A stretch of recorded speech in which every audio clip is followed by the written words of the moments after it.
The pounding shattered the silence, like a hammer through glass. 3 sharp knocks, then fists against wood, hard enough to rattle the frame. My eyes shot open in the darkness, heart already racing before my mind caught up. The clock on my nightstand glowed 2:17 a.m. Martha, Martha, open this door. I knew that voice. God help me, I knew it better than my own heartbeat. Gerald, my husband of 43 years, standing on the porch of my cabin, screaming my name like I'd stolen something from him. I lay there in the dark, blankets pulled to my chin, listening to him rage. The irony wasn't lost on me. For the last decade of our marriage, I would have killed for him to say my name with that much passion. Now, 6 months after I'd walked away, here he was, desperate and furious in the middle of the night. I know you're in there. This is half mine, Martha. You can't just take what's ours and disappear. Half his. The words cut through the cold mountain air like a blade. This cabin, this sanctuary I'd scraped together from years of secret savings, penny by penny, while he played golf and pretended I didn't exist. Half his. I sat up slowly, pulling my robe around my shoulders. The wood floor was cold beneath my feet. Through the window, I could see a silhouette against the porch light, broad-shouldered and furious, his breath making clouds in the freezing air. Hi viewers, kindly tell us where you're watching from and what time it is. Warm welcome to the family. Enjoy the story. Something strange happened in that moment. I didn't feel afraid. I didn't feel angry. What I felt was a kind of clarity I hadn't experienced in years, sharp and bright as broken glass catching sunlight. This man had forgotten my birthday 3 years running. He'd walked past me in our own kitchen like I was furniture. He'd said aha to my fears and whatever to my dreams. And now he wanted half of the one thing I'd built entirely on my own. Martha, I'm not leaving. We need to talk about this like adults. Adults. I almost laughed. When had we ever talked like adults? Real conversations required 2 people to be present, and Gerald had checked out of our marriage sometime around our silver anniversary. I'd just been too patient, too well trained in the art of waiting, to notice when patience became paralysis. I moved to the window, careful to stay in the shadows where he couldn't see me. His face was red, twisted with an emotion I'd rarely seen directed at me. Rage? Desperation? Maybe both. His car sat crooked in my driveway, driver's door still open, headlights cutting through the pine trees like accusations. I'll call the police, Martha. I'll tell them you stole marital property. Stole. The word hung in the air between us, separated by glass and years, and a gulf of indifference I hadn't created alone. You can't steal what someone never valued in the first place. You can't take what was already abandoned. My eyes drifted to the small wooden sign hanging beside the door. I'd carved it myself 3 months ago, my first real project after settling in. The words were simple, burned into cedar with a tool I'd learned to use from a YouTube video. Welcome, for those who bring peace. Gerald hadn't seen it yet. He was too busy pounding and threatening and claiming ownership over a life he'd never bothered to notice I was living. But he would see it. Soon. And when he did, he'd finally understand what that word, welcome, really meant. I used to think love was patient. I used to think it was kind and forgiving and endless. I thought marriage meant waiting for your partner to remember you existed, to see you again the way they did when you were young and full of promise. I was wrong about all of it. Because here's what nobody tells you about waiting. Sometimes you wait so long that you forget what you were waiting for. You become invisible even to yourself. You turn into background noise in your own story. But not anymore. Gerald's fist hit the door again, 3 sharp cracks that echoed through the cabin. I'm not leaving, Martha. Not until we settle this. I pulled my robe tighter and took one slow breath. Then another. Outside, the man who'd ignored me for a decade was about to learn what it felt like to be the one waiting in the cold. He had no idea what that word, welcome, would mean tonight. No idea that sometimes the quietest revenge is simply closing a door and finally choosing peace over patience. The question is, would you? But I'm getting ahead of myself. You need to understand how I got here. standing in the dark while my husband screams at a door that used to be wide open to him. You need to know about the woman who waited, because she's not the same person anymore. I met Gerald in 1981 at a diner in Columbus, Ohio. I was 28, working double shifts to save for nursing school, my feet aching in shoes held together with duct tape. He walked in wearing a blue button-down with the sleeves rolled up, sawdust in his hair from the construction site down the street. When he smiled at me over the coffee counter, something in my chest went loose and warm. You look like you could use better shoes, he said. Not a line. Not a pickup attempt. Just honest observation delivered with kind eyes. 3 months later, we were married in his sister's backyard. 6 people attended. I wore a cream-colored dress from Goodwill that cost $4. Gerald borrowed his father's suit. We ate grocery store cake and danced to a radio playing in the kitchen window. It was perfect because it was ours, built on nothing but hope and youth, and the belief that love could stretch over any gap. The apartment we moved into had brown carpet and a bathroom sink that leaked. Our furniture came from yard sales and curbs on trash day.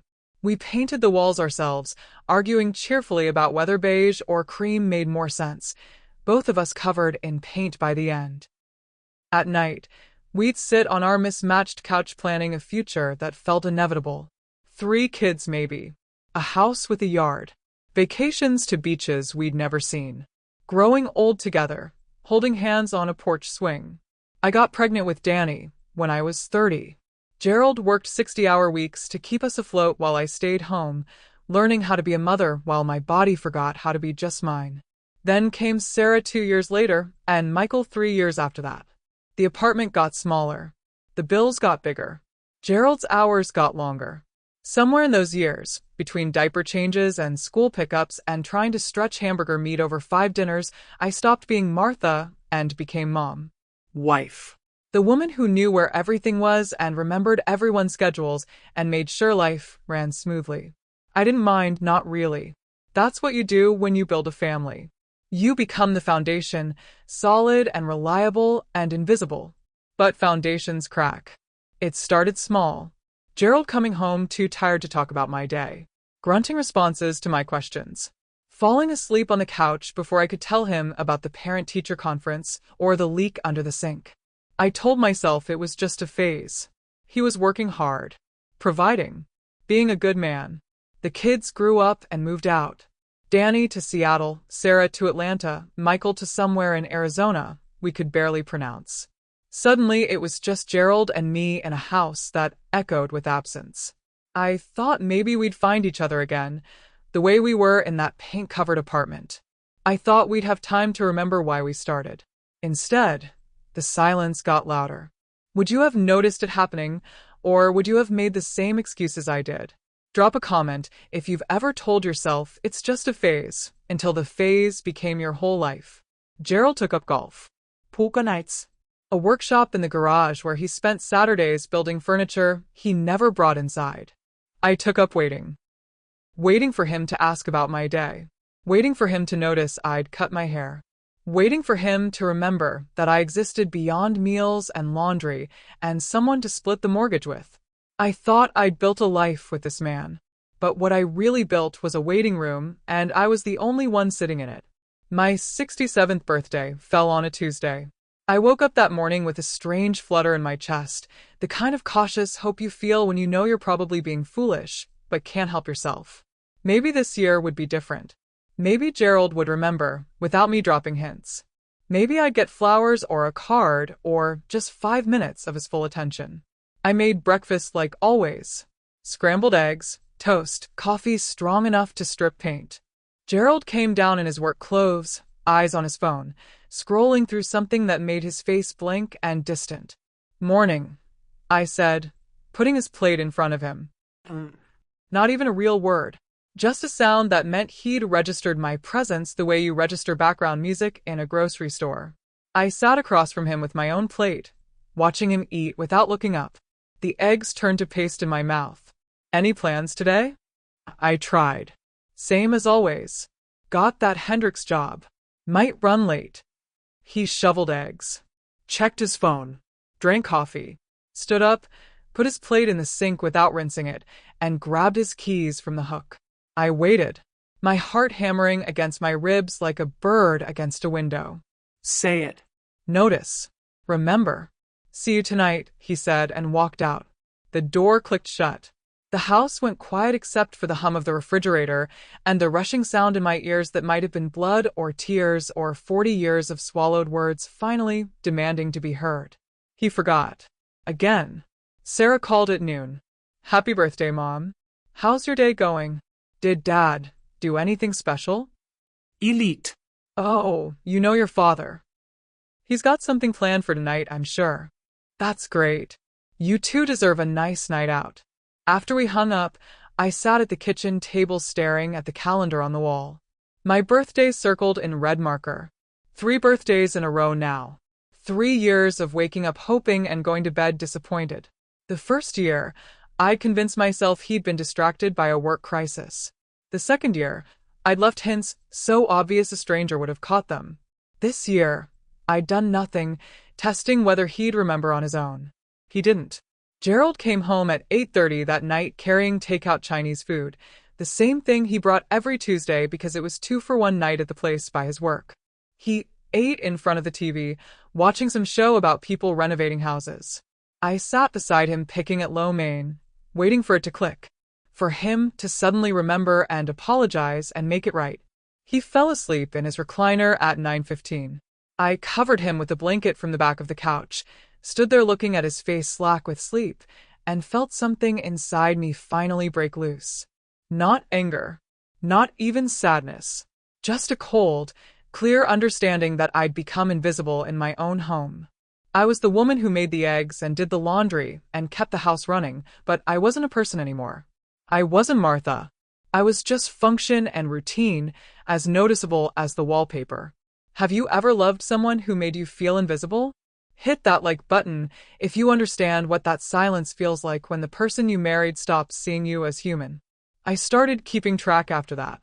Not obsessively, just quietly noting the patterns I'd been too hopeful to see before. Gerald spoke directly to me an average of 12 times a day, and 9 of those were about practical things. What's for dinner? Did you pay the electric bill? Where are my work boots? The other 3 were usually grunts or one-word responses to questions I'd asked. He never asked about my day. Never wondered what I did while he was gone. Never noticed when I stopped wearing makeup or when I started wearing it again. Never saw me cry in the bathroom at 2 in the morning, my hand over my mouth to keep the sound from waking him. I tried talking to him once, really talking. I waited until he was in a good mood after his poker night, counted to 3 in my head for courage, and said, "Gerald, I feel like we're not really connected anymore. Like we're roommates instead of married." He looked at me like I'd started speaking another language. "What are you talking about? Everything's fine. But we never talk. We never do anything together. You don't even look at me anymore. Martha, I work 10 hours a day. I'm tired. Can we not do this drama thing right now?" Drama thing. My loneliness was drama.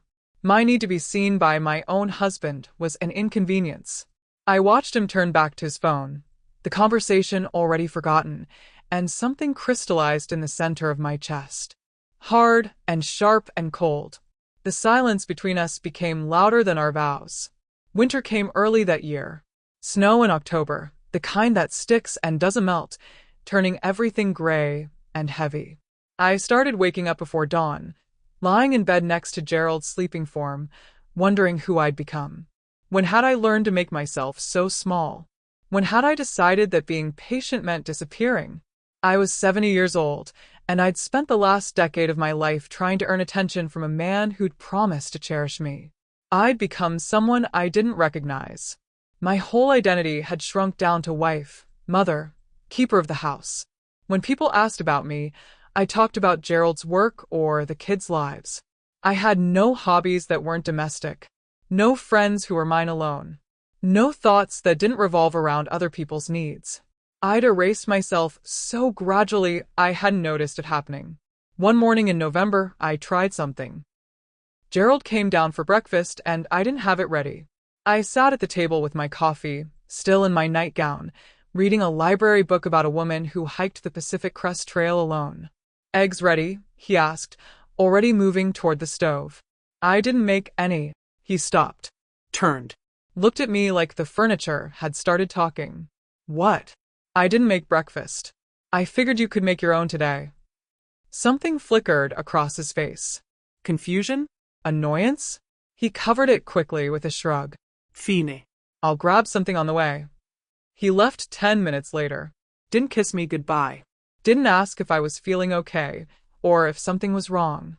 Just grabbed his keys and walked out like nothing had changed. Because to him, nothing had. I was still the background, still the wallpaper. That afternoon, I went for a drive with no destination. Just me and the car, and the gray highways stretching out through bare trees and frozen fields. I ended up at a rest stop 30 miles from home, sitting in my car watching other people come and go.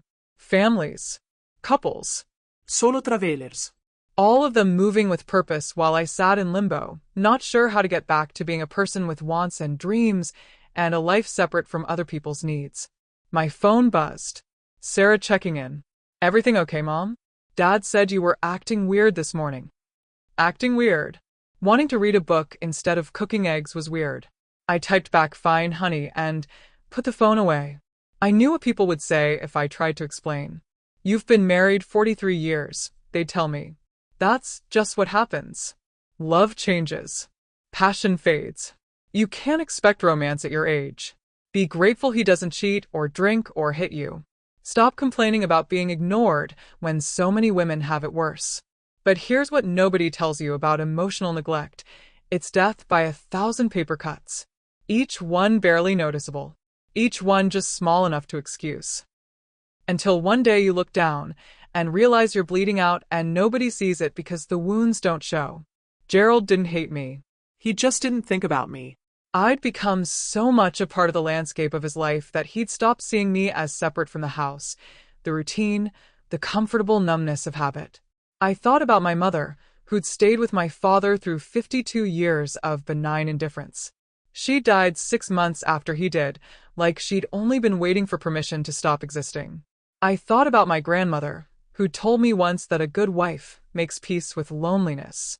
I thought about all the women in my family who'd learned to be patient, to wait, to make themselves small enough to fit in the spaces men left for them. And I thought, not me, not anymore. That winter morning, driving home through snow that had started falling again, something inside me whispered a word I'd been too afraid to think. Leave. Not in anger, not in bitterness. Just leave. Walk away from this museum of a marriage where I was an exhibit nobody bothered to look at. Find out who Martha was when she wasn't busy being invisible. The word echoed in my head all the way home, getting louder with every mile. Leave. Leave. Leave. Not a scream, just a quiet, insistent truth I couldn't unhear anymore. I started searching for cabins that same week. Not seriously at first. Just browsing real estate websites late at night when Gerald was asleep and the house was quiet enough to hear my own thoughts. Small places in the mountains, somewhere with trees and silence and space to remember who I used to be. The money was the hard part. We had joint accounts and Gerald checked them religiously. He wasn't controlling exactly, just careful. Too careful for me to siphon off thousands without him noticing. So I got creative. I started doing things I hadn't done in years. I sold jewelry I never wore at consignment shops. I took a part-time job at the library shelving books, telling Gerald I was volunteering. I collected cans and bottles from our recycling and neighbors' bins. I had a yard sale and kept the cash. $20 here, $50 there. I opened an account at a different bank using my maiden name, hiding the statements in my sewing kit where Gerald never looked. It took 8 months to save enough. 8 months of penny pinching and secret sacrifice and lying by omission. 8 months of Gerald not noticing I was working or selling things or plotting an escape. He didn't ask about my days. Didn't wonder where I went. Didn't see the classified ads I'd circled or the maps I'd printed. I found it in June.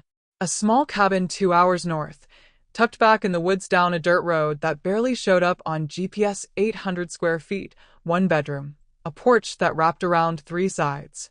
The realtor said it needed work, but I fell in love the moment I stepped inside. It smelled like cedar and possibility.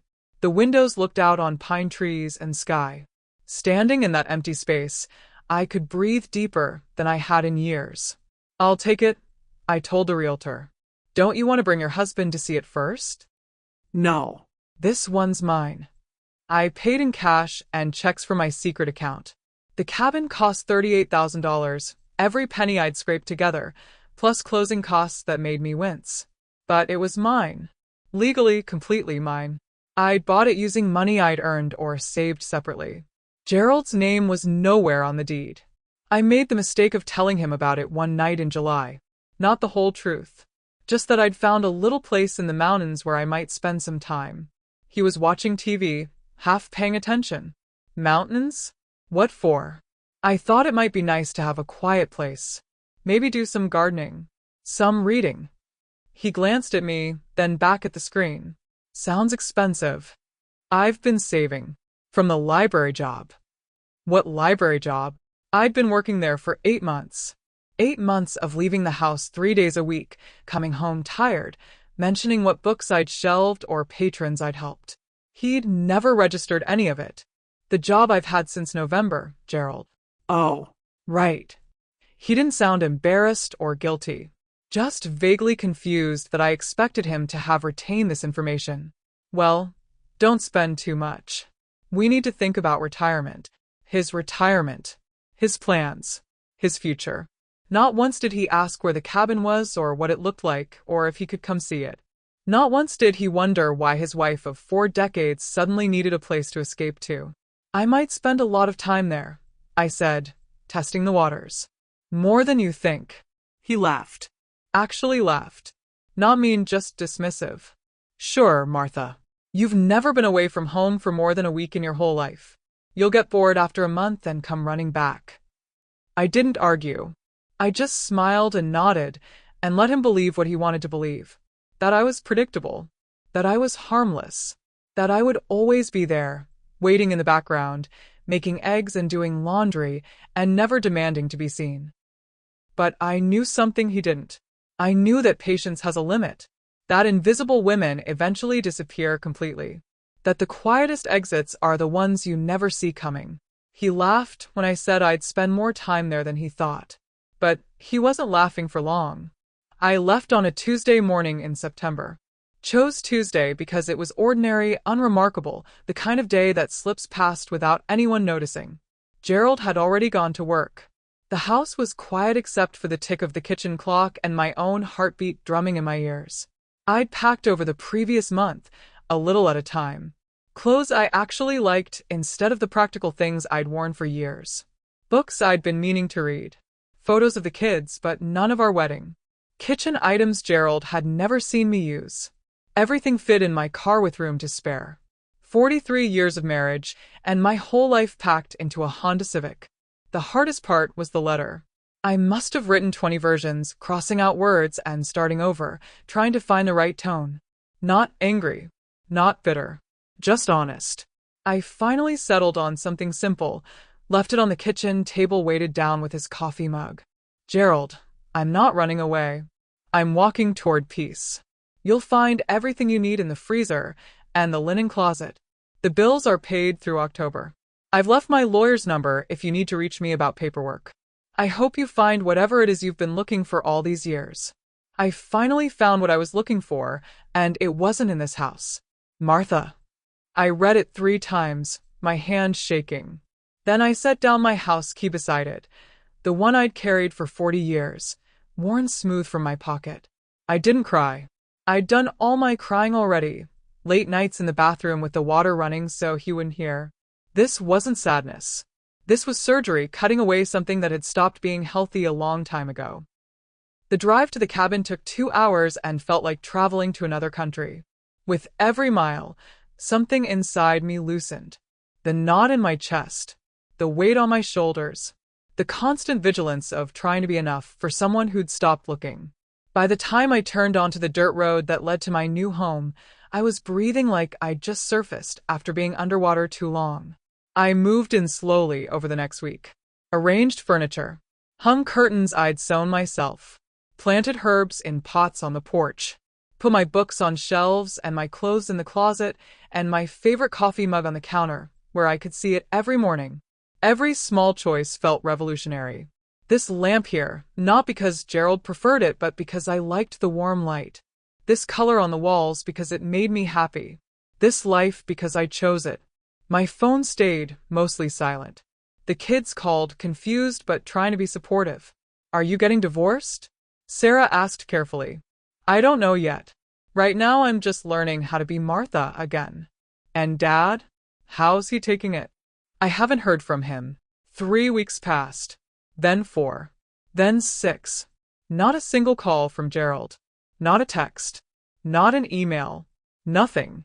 At first, I checked my phone obsessively, some part of me still hoping he'd reach out, apologize, beg me to come back. Then I realized the silence was just more of the same. I'd left our marriage, and he'd barely noticed. Even my absence couldn't make him see me. The lawyer I'd hired said he'd received the paperwork but hadn't responded. He's either processing or hoping you'll come back on your own, she told me. Men like that usually assume the woman will cave first. But I wasn't caving. For the first time in decades, I was standing upright, breathing deep, remembering what it felt like to take up space without apologizing for it. He didn't realize that silence can be the loudest goodbye.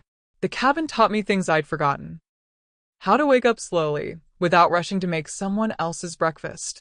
How to spend a whole afternoon reading without feeling guilty about wasted time. How to sit in silence that felt peaceful instead of heavy with unspoken resentment. I started gardening seriously. Not the practical vegetable garden I'd kept at home, but flowers. Wildflowers and perennials that served no purpose except beauty.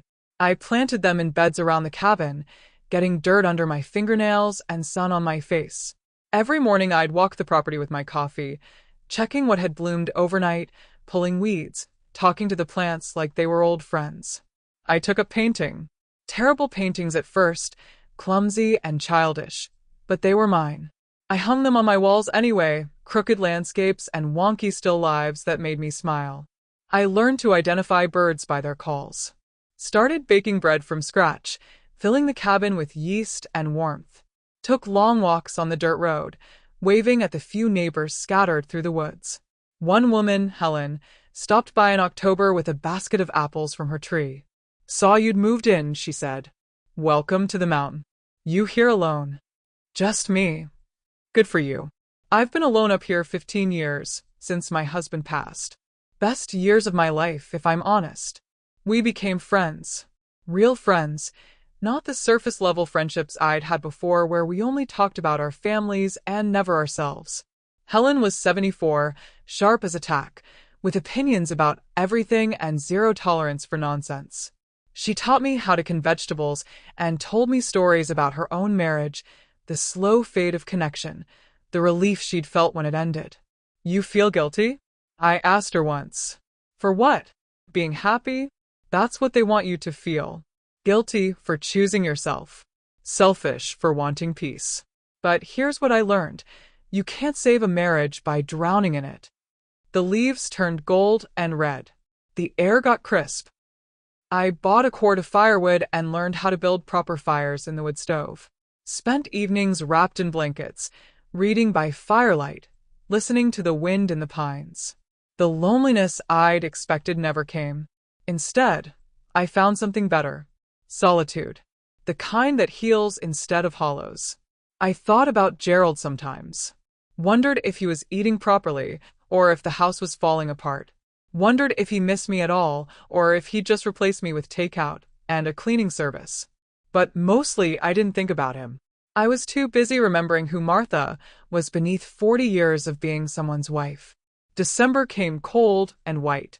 Snow piled up on the porch rails and turned the woods into something from a fairy tale. I strung lights around the windows and made Christmas cookies I didn't have to share. Talked to the kids on video calls, showed them my paintings and my garden beds sleeping under snow. You look different, Mom, Danny said. Younger or something. I feel different. Are you coming back? No, honey. I don't think I am. I was starting to understand that peace wasn't something you found. It was something you built one small choice at a time. Choosing quiet over chaos. Choosing yourself over someone else's comfort. Choosing to be seen or to walk away from people who refuse to look. Then one night in late January, I was pulled from sleep by headlights cutting through my bedroom window. My heart jumped before my brain caught up. Nobody came up this road at night. Nobody except me and Helen and the Richardsons a mile down, who kept to themselves.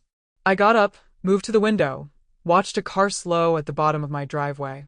It paused there, headlights pointed at my cabin like accusations, engine idling. Then it turned in, gravel crunching under tires, coming up the slope toward my porch. The clock said 2:14 a.m. The car door opened. A man got out, broad-shouldered and furious, and even in the dark I knew. Gerald. It was 2 a.m., and the man who once ignored me was about to demand everything back. He didn't knock at first, just stood there beside his car, staring at my cabin like he couldn't quite believe it was real. I watched from the window, my body very still, trying to decide what I felt. Fear? Anger? Some strange mix of both and neither? Then he moved, walked up the porch steps heavy-footed, and the pounding started. 3 hard knocks that shook the frame. Martha. Martha, open this door. I'd imagined this moment during the quiet months. Imagined him showing up, apologizing, begging me to come home. Imagined myself strong enough to say no or weak enough to cave. But I'd never imagined this. Him showing up furious, entitled, like I'd stolen something that belonged to him. I know you're in there. This is half mine, Martha. You can't just take what's ours and disappear. Half his. I almost laughed. This cabin I'd bought with money he'd never known I had. This piece I'd built from nothing while he ignored me for a decade. Half his.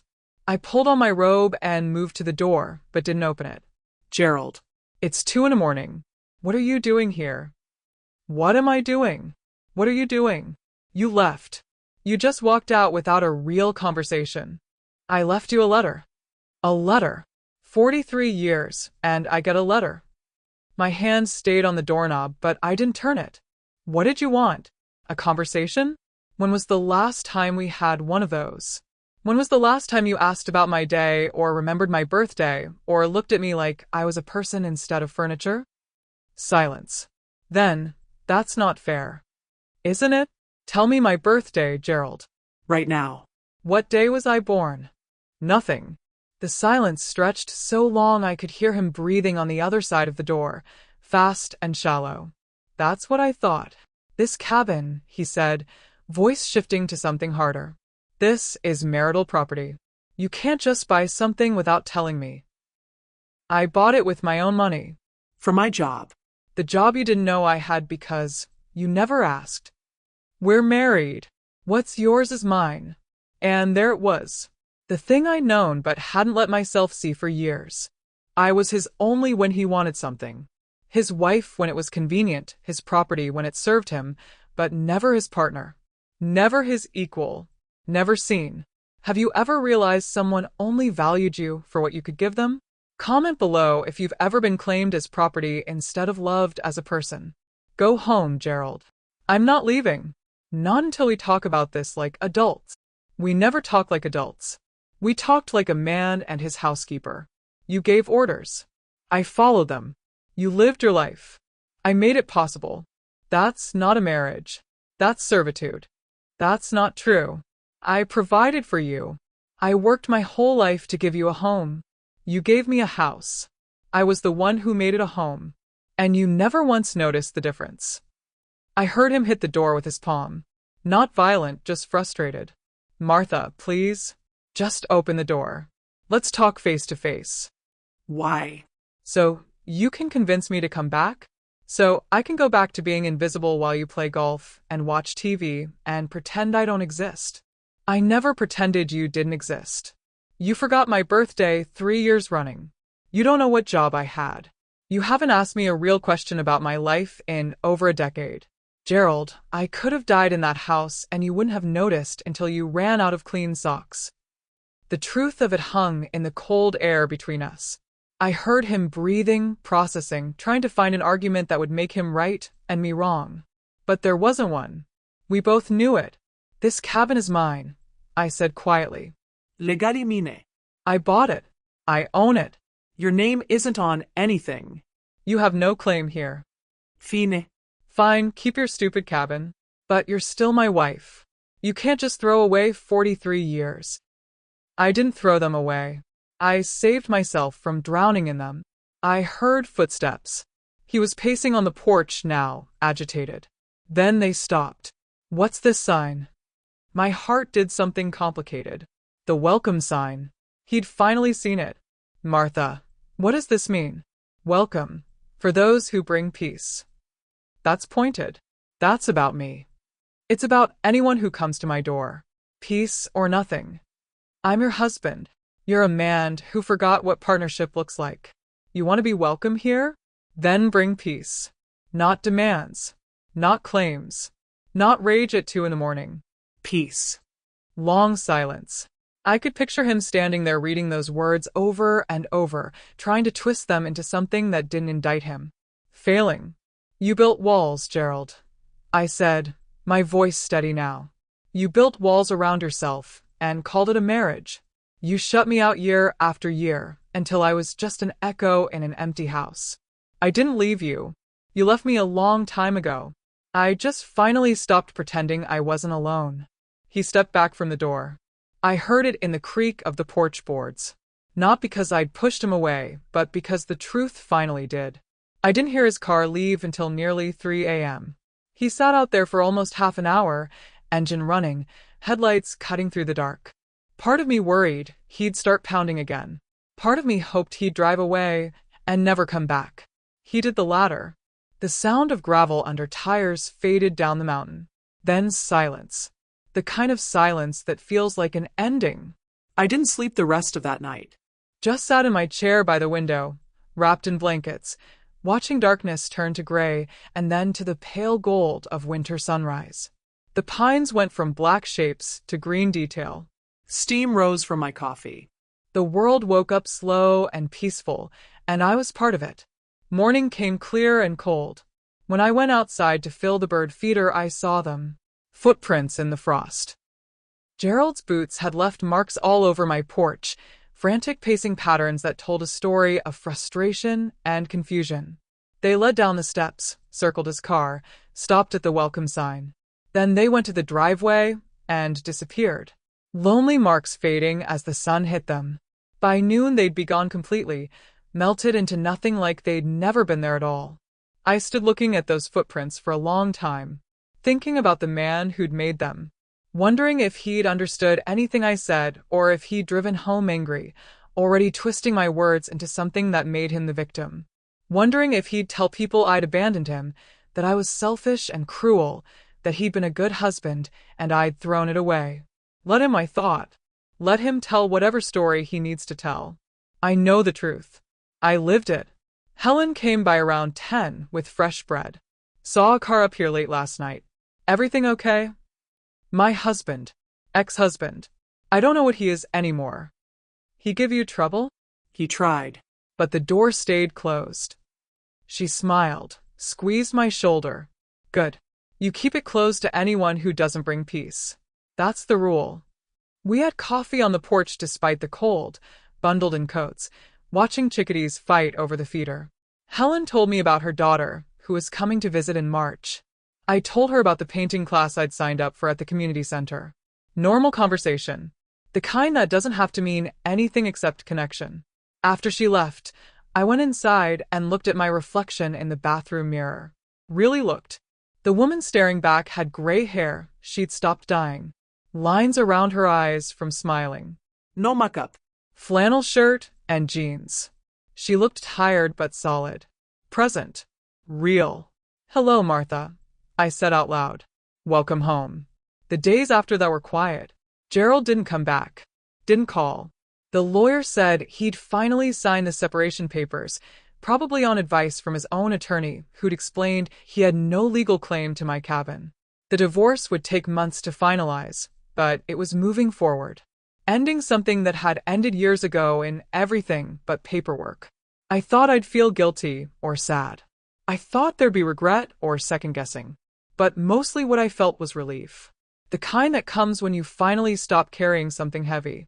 When you set it down and walk away, and your shoulders remember what it feels like to be free. He never came back. But every now and then, when the wind picked up through the pines, I'd hear it whisper his name. Gerald. A ghost of something that used to matter, fading like footprints in frost. Spring came late that year. Snow held on through March, then melted all at once in April, turning everything to mud and rushing water. I watched it from my porch, coffee in hand, listening to the creek behind the cabin swell with runoff. The world washing itself clean. I'd been at the cabin 8 months. 8 months of learning how to be alone without being lonely. 8 months of small pleasures and quiet days, and the revolutionary act of choosing myself. The divorce was almost final. Gerald had moved into an apartment closer to his work. The kids had adjusted more or less. Life had rearranged itself around the hole I'd left, and nobody had died from it. Helen told me once that the best revenge is living well. I'd laughed because it sounded like a greeting card. But standing on my porch that April morning, watching sun break through clouds and turn the wet pines to diamonds, I understood. This wasn't revenge. This was justice. The quiet kind that doesn't shout or gloat. The kind that simply exists, peaceful and whole, without needing anyone's permission. Gerald had taken me for granted, because I'd allowed it. I'd made myself small and called it love. I'd waited and called it patience. I'd disappeared and called it marriage. But those were lies I'd told myself to avoid the hard truth. You can't save a relationship by destroying yourself. You can't earn love by giving up your right to be seen. I planted a garden that spring. Not flowers this time, but vegetables. Tomatoes and peppers and beans that would feed me through summer. I got chickens, 3 hens that laid eggs and followed me around the yard like tiny dinosaurs. I painted the shutters blue because I liked blue. I hung a swing on the big oak tree and sat in it evenings, pushing myself gently, watching sunset paint the sky. The woman I'd been in that house, making eggs for a man who didn't see her, felt like someone from another life. Someone I'd known once, but didn't recognize anymore. That Martha had been patient to the point of self-erasure. This Martha knew that patience without boundaries is just slow suicide. I got a postcard in May. No return address, but I knew the handwriting. Gerald's. It said only, "The house is too big without you." I should have noticed sooner. I'm sorry. I read it 3 times, waiting to feel something. Vindication? Sadness? But all I felt was mild. The apology had come too late and with too little understanding. He was sorry the house felt big, not that he'd made me invisible. Sorry for his own discomfort, not for the decade of loneliness he'd caused. It was the kind of apology that focused on consequences for him, not damage to me. I put the postcard in a drawer and didn't respond. Some apologies don't deserve answers. If Martha's story touched you, share it with someone who needs to hear that peace is the real victory. And don't forget to subscribe for more stories of quiet justice. Turn on notifications so you never miss a new story, because we have more powerful journeys coming that will remind you that choosing yourself isn't selfish, it's survival. Drop your thoughts in the comments and inspire others who might be sitting in their own waiting rooms, wondering if it's too late to walk toward the door. Summer brought tourists to the mountain, people hiking and camping and escaping city heat. I'd wave to them from my porch, this old woman with chickens and a garden and paint under her fingernails. Sometimes they'd stop to ask directions. Sometimes they'd comment on my welcome sign, smiling at the message. "That's nice," they'd say. "For those who bring peace." It's the only way to live, I'd tell them, because that's what I learned in that cabin. Peace isn't something you find in another person. It's not something someone gives you or takes away. It's something you build, one choice at a time, one boundary at a time, one moment of choosing yourself over someone else's comfort. Gerald had claimed that cabin was half his. But ownership isn't about names on paper. It's about who builds something with their own hands, their own money, their own dreams. He'd own the house where we lived, maybe. But this cabin? This peace? This version of Martha, who laughed out loud and planted flowers and wore no makeup and answered to no one, this was all mine. And sometimes, late at night when the cabin creaked in the wind and the owls called from the woods, I'd think about that moment at the door. Gerald demanding entry. Me refusing. The welcome sign spelling out terms he couldn't meet. Him stepping back, finally, understanding that some doors close for good. People talk about revenge like it's loud. Like it's dramatic scenes and shouted words and making the other person hurt the way they hurt you. But real revenge, quiet revenge, is simpler. It's building a life so peaceful they can't touch it. It's choosing yourself so completely they can't guilt you back. It's closing a door and feeling nothing but relief. Because sometimes the sweetest revenge doesn't shout. It simply closes the door and lets peace answer the knock.